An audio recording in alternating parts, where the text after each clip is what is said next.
Marie-Claire Dubois n'était pas une botaniste ordinaire. À 32 ans, elle avait déjà fait sa marque dans le monde académique parisien grâce à ses découvertes innovantes sur les propriétés médicinales des plantes rares. Son bureau au Jardin des Plantes de Paris, encombré d'herbiers et de notes griffonnées, témoignait de sa passion dévorante pour le monde végétal. Mais ce matin-là, en regardant par la fenêtre de son laboratoire, elle sentait que quelque chose allait changer dans sa vie. La veille, elle avait reçu un appel mystérieux de son mentor, le professeur Laurent Beaumont. « Marie-Claire, avait-il dit d'une voix inhabituellement grave, j'ai besoin que vous examiniez quelque chose d'extraordinaire dans la forêt de Fontainebleau. Des témoignages rapportent l'apparition d'une espèce de plante inconnue qui semble réagir à la présence humaine. » En préparant son sac à dos ce matin-là, Marie-Claire ne pouvait s'empêcher de sourire en pensant à ces rumeurs. Elle avait toujours été attirée par les mystères de la nature, mais restait une femme de science avant tout. Dans son sac, elle rangea méticuleusement son équipement, loupe de botaniste, carnet de notes, appareil photo, GPS, et ses précieux instruments de prélèvement. En arrivant à l'orée de la forêt, elle fut accueillie par Catherine Mercier, la garde forestière locale, une femme d'une cinquantaine d'années au visage buriné par les années passées en extérieur. « Vous choisissez un jour particulier pour votre exploration, mademoiselle Dubois, dit Catherine en regardant le ciel. C'est la première fois depuis 20 ans que je vois une telle brume en cette saison. » Marie-Claire observa les volutes de brouillard qui s'enroulaient autour des troncs centenaires. Il y avait effectivement quelque chose d'inhabituel dans l'atmosphère, une tension presque palpable. Catherine lui tendit une vieille carte de la forêt. « Suivez le sentier des gorges d'Apremont, mais ne vous aventurez pas au-delà des marques rouges. Même les habitués peuvent se perdre par un temps pareil. » Alors qu'elle s'enfonçait dans la forêt, Marie-Claire sentit un changement subtil dans l'air. Les sons semblaient étouffés, comme absorbés par la brume qui s'épaississait. Elle sortit son carnet pour noter ses premières observations, quand un éclat métallique attira son attention. Partially enfoui dans les feuilles mortes, un médaillon en bronze représentant un ours la fixait de son regard gravé. En le ramassant, elle sentit une étrange chaleur émaner de l'objet. Des symboles celtiques couraient le long de sa bordure, à moitié effacés par le temps. Marie-Claire n'était pas superstitieuse, mais quelque chose dans ce médaillon la troublait profondément. Elle le glissa dans sa poche, se promettant de l'examiner plus tard. Le silence fut soudain brisé par un son grave, presque imperceptible, qui semblait venir des profondeurs de la forêt. Ce n'était pas le vent dans les arbres, ni le cri d'un animal qu'elle connaissait. C'était quelque chose de plus ancien, de plus primitif. Marie-Claire sentit son cœur s'accélérer, non pas de peur, mais d'une excitation qu'elle n'avait pas ressentie depuis ses premières expéditions. Elle consulta sa carte, cherchant à s'orienter vers la zone où les plantes mystérieuses avaient été aperçues. Le brouillard s'épaississait, transformant les arbres en silhouettes fantomatiques. C'est alors qu'elle aperçut la première trace, une empreinte profonde dans le sol, bien trop grande pour appartenir à un animal local. Son instinct scientifique prit le dessus, et elle sortit son appareil photo pour documenter sa découverte. Les empreintes formaient une piste irrégulière qui s'enfonçait plus profondément dans la forêt. Marie-Claire photographiait chaque trace, notant mentalement leur espacement inhabituel. Son esprit scientifique tentait de rationaliser ce qu'elle voyait, mais quelque chose dans ces marques défiant toute logique zoologique connue. Soudain, un bruissement attira son attention. À quelques mètres, une plante qu'elle n'avait jamais vue auparavant semblait onduler, malgré l'absence de vent. Ses feuilles, d'un vert profond veiné d'or, émettaient une faible luminescence. Marie-Claire s'approcha prudemment, son carnet à la main. La plante semblait réagir à sa présence, ses feuilles s'orientant dans sa direction comme attirées par un champ magnétique invisible. « Fascinant », murmura-t-elle, sortant délicatement ses instruments de prélèvement.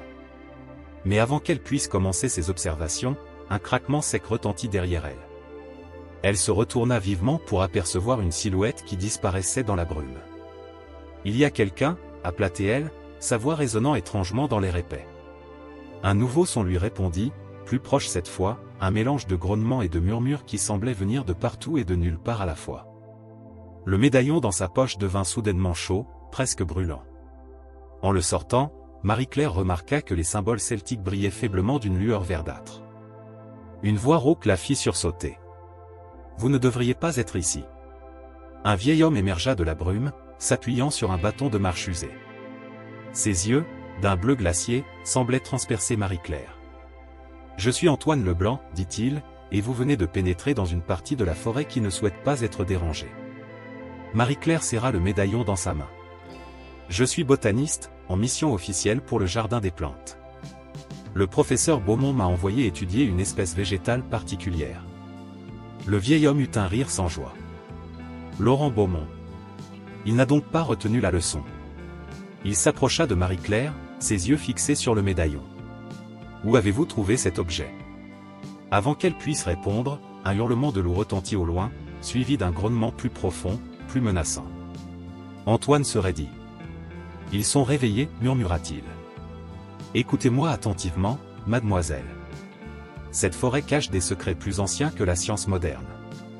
Votre mentor le sait bien, c'est pour cela qu'il a disparu pendant 3 mois l'année dernière. Marie-Claire sentit son sang se glacer.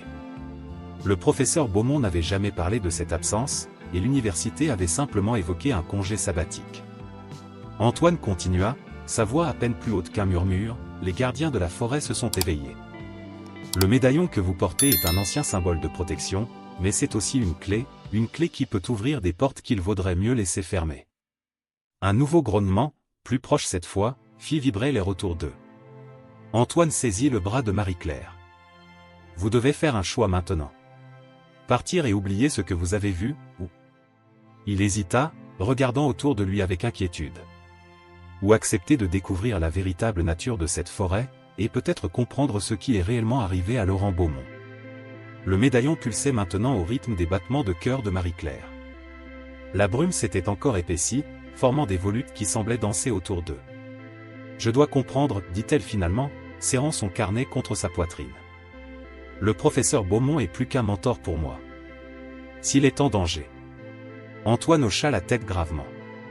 Suivez-moi, dit-il, mais ne vous éloignez pas. Les sentiers changent quand la brume est épaisse. Il s'engagea dans une direction qui semblait identique à toutes les autres, mais Marie-Claire remarqua qu'il suivait des marques à peine visibles sur les troncs d'arbres, des symboles similaires à ceux du médaillon. Pendant qu'il marchait, Antoine parlait d'une voix basse, comme s'il craignait d'être entendu. Cette forêt existe depuis des millénaires. Les druides celtes la considéraient comme un lieu sacré, un pont entre notre monde et celui des esprits de la nature. Les animaux que vous avez aperçus ne sont pas de simples bêtes, ce sont les gardiens, aussi anciens que la forêt elle-même. Un mouvement furtif entre les arbres attira leur attention. Le grand loup gris les observait, ses yeux dorés brillant dans la pénombre. Marie-Claire remarqua que l'animal portait une marque blanche sur le poitrail, formant un motif étrangement similaire au symbole du médaillon.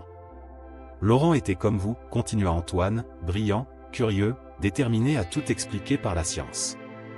Il a découvert les propriétés uniques des plantes qui poussent ici, des plantes qui semblent avoir une conscience propre. Mais il est allé trop loin. Il a voulu comprendre le lien entre les gardiens et la végétation. Ils arrivèrent devant une formation rocheuse couverte de lierre luminescent. Antoine écarta doucement les plantes, révélant l'entrée d'une grotte. C'était son laboratoire secret, expliqua-t-il. À l'intérieur, Marie-Claire découvrit avec stupéfaction un espace aménagé en station de recherche.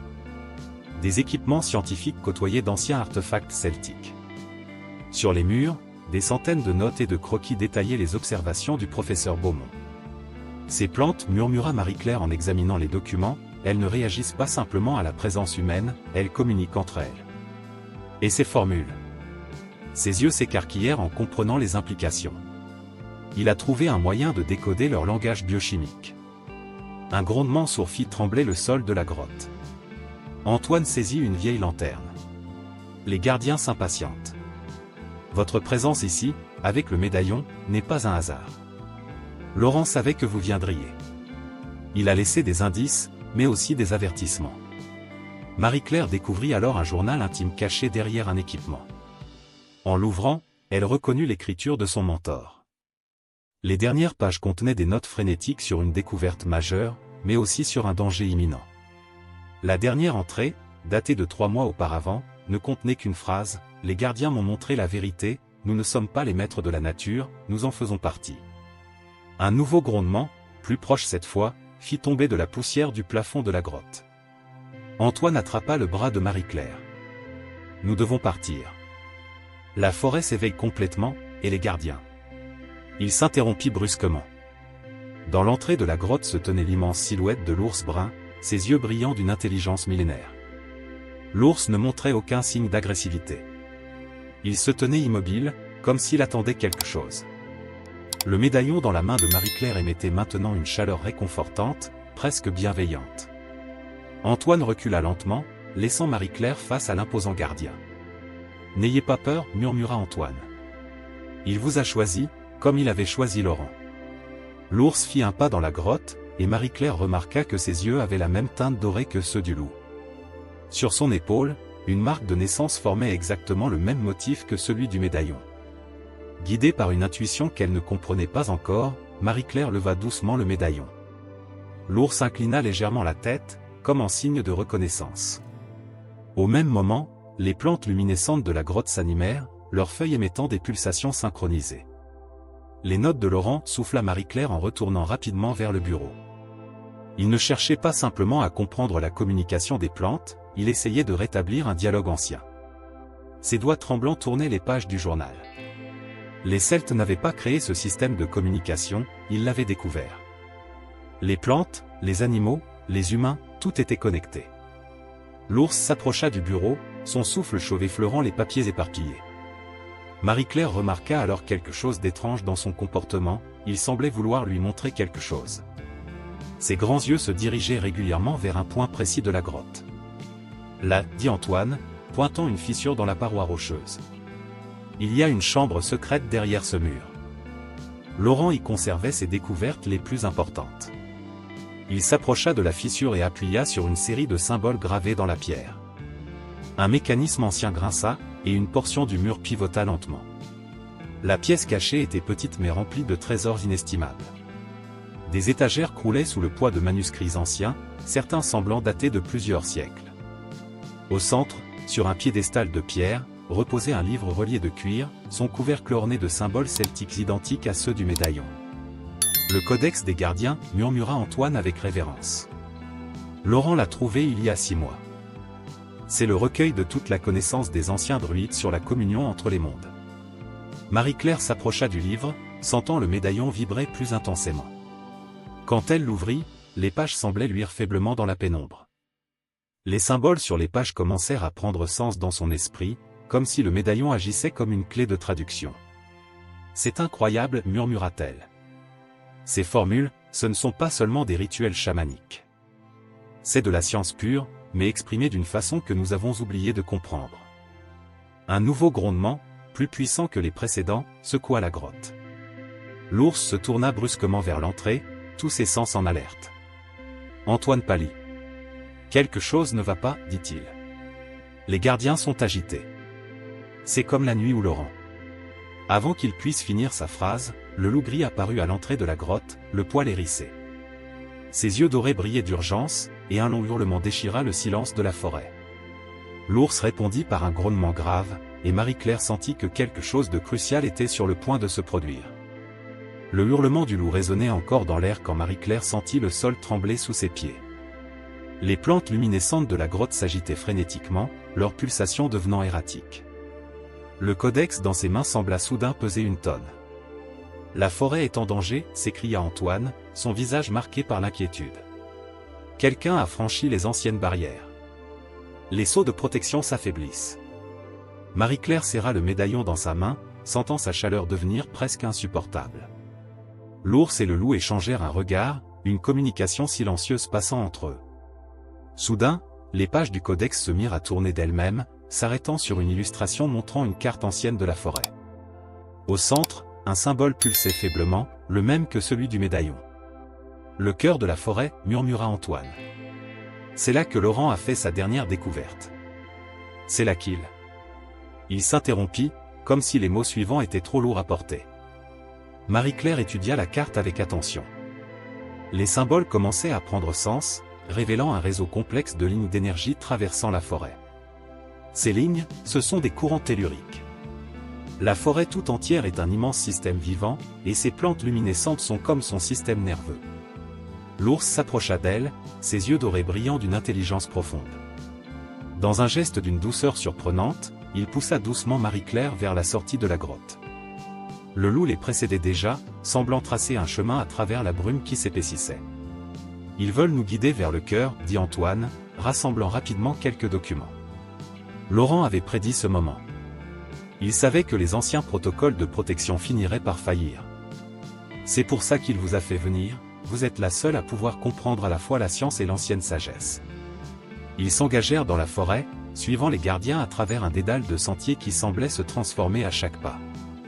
La brume formait des motifs étranges, comme si elle tentait de leur communiquer quelque chose. Le médaillon guidait Marie-Claire, vibrant plus fortement à chaque pas qui les rapprochait de leur destination. Soudain, ils débouchèrent dans une clairière circulaire parfaite. Au centre, un cercle de pierre dressé luisait faiblement dans la brume. Les plantes luminescentes y étaient plus nombreuses, leurs pulsations formant des motifs complexes qui rappelaient à Marie-Claire les équations de Laurent sur la communication biochimique. C'est ici, souffla Antoine.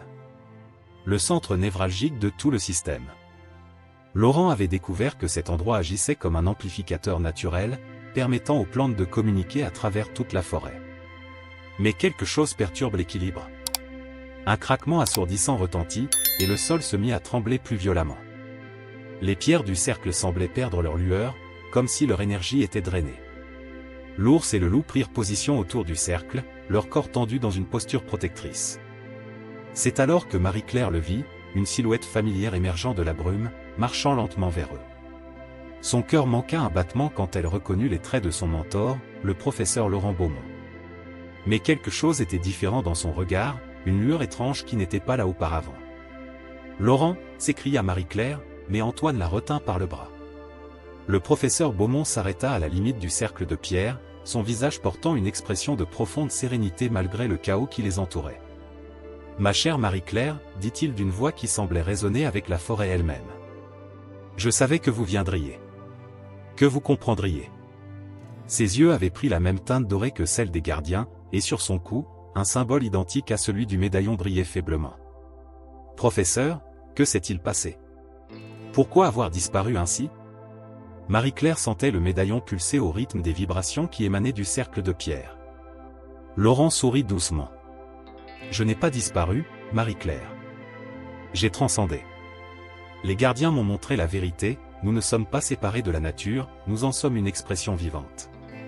Cette forêt n'est pas qu'un écosystème, c'est un pont entre les mondes, un lieu où la science et la magie ancestrale ne font qu'un. » Le sol trembla à nouveau, et les pierres du cercle commencèrent à perdre leur éclat plus rapidement. « Mais quelque chose menace cet équilibre, continua Laurent. L'expansion urbaine, la pollution, l'exploitation intensive. Les anciennes barrières qui protègent ce lieu s'affaiblissent. C'est pour cela que je vous ai appelé. » Marie-Claire regarda le codex dans ses mains, puis le médaillon. Tout prenait sens maintenant, les formules complexes, les symboles, la communication des plantes. « Vous voulez que je devienne comme vous, murmura-t-elle. Une gardienne. » Laurent hocha la tête. « Vous avez le don, Marie-Claire. Vous pouvez voir au-delà des apparences, comprendre le langage secret de la nature. Le médaillon vous a choisi, comme il m'avait choisi. » L'ours et le loup s'approchèrent d'elle, leurs yeux dorés brillant d'une sagesse millénaire. Le médaillon dans sa main émettait maintenant une lumière pulsante qui se synchronisait avec les battements de son cœur. « Le choix vous appartient, dit Laurent. Vous pouvez repartir avec vos découvertes, publier des articles scientifiques qui seront accueillis avec scepticisme. Ou vous pouvez accepter de devenir part intégrante de ce lieu sacré, protéger ses secrets tout en continuant vos recherches d'une manière que peu de scientifiques ont eu le privilège d'expérimenter. » Marie-Claire ferma les yeux, sentant les vibrations de la forêt résonner en elle. Toute sa vie, elle avait cherché à comprendre la nature à travers le prisme de la science. Maintenant, elle réalisait que la véritable compréhension allait bien au-delà des équations et des théories. Elle fit un pas dans le cercle de pierre. Immédiatement, les plantes luminescentes s'animèrent, leurs pulsations s'harmonisant avec celles du médaillon. L'ours et le loup prirent position à ses côtés, comme ils l'avaient fait avec Laurent. Le professeur sourit, s'avançant pour placer ses mains sur les épaules de son élève. « Bienvenue parmi nous, Marie-Claire, dit-il doucement. La forêt de Fontainebleau garde ses secrets depuis des millénaires, mais elle partage sa sagesse avec ceux qui savent écouter. Ensemble, nous préserverons cet équilibre sacré entre science et nature, entre ancien et nouveau, entre visible et invisible. » Le médaillon se mit à briller intensément, et Marie-Claire sentit une chaleur douce l'envahir. Les symboles du codex s'illuminèrent, révélant des connaissances anciennes qui s'entremêlaient parfaitement avec sa compréhension scientifique moderne. Elle n'était plus une simple botaniste, elle était devenue une gardienne de Fontainebleau, protectrice d'un savoir millénaire et d'une sagesse qui transcendait le temps. Fin de l'histoire, chers auditeurs, nous espérons que cette histoire mystérieuse de Marie-Claire et des secrets de Fontainebleau vous a captivé. Pour continuer ce voyage enchanteur, nous avons préparé une collection spéciale d'histoires tout aussi fascinantes sur les mystères de la nature. Retrouvez-les en cliquant sur le lien à votre gauche. Si cette histoire vous a touché, n'oubliez pas de vous abonner à notre chaîne et de laisser un « j'aime » à la vidéo. Chaque jour, nous partageons des récits uniques qui explorent la magie qui nous entoure. Rejoignez-nous dans les commentaires pour partager vos propres expériences mystérieuses en forêt.